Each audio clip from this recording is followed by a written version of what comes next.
இன்றைக்கி இங்கே இருக்கக்கூடிய அப்பார்ட்மெண்ட்டுக்கெலாம் என்ன 1 கோடி 1.5 கோடின்றான். நடுத்தர குடும்பத்தில் இருக்கக்கூடியவன் வாங்க முடியுமா?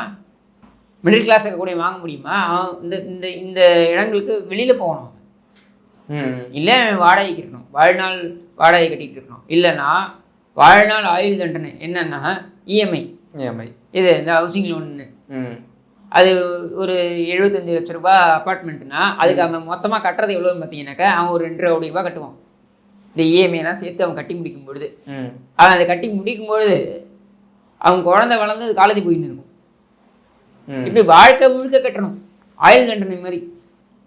இப்படி வசிக்க முடியாத ஒரு நிலைக்கு இங்கே கொண்டு போகிறதே என்னென்னா இந்த ரியல் எஸ்டேட்டு மாஃபியா. இந்த ரியல் எஸ்டேட் மாஃபியா எல்லா கட்சியும், திமுக அதிமுக எல்லாம் பிரித்து தான் பார்க்கல, எல்லா கட்சிக்கும் இதில் உடந்தே. என்ன இவங்க வாங்கி போட்டு இந்த மாதிரி மாற்றி வச்சுருக்காங்க.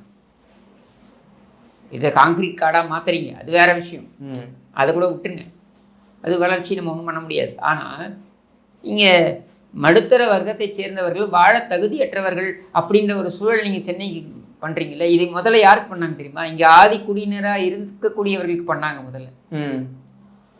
எல்லா குடிசைகளையும் அகற்றி அவங்களெல்லாம் கொண்டு போய் சென்னைக்கு வெளிப்புறத்தில் கொண்டு போனாங்க.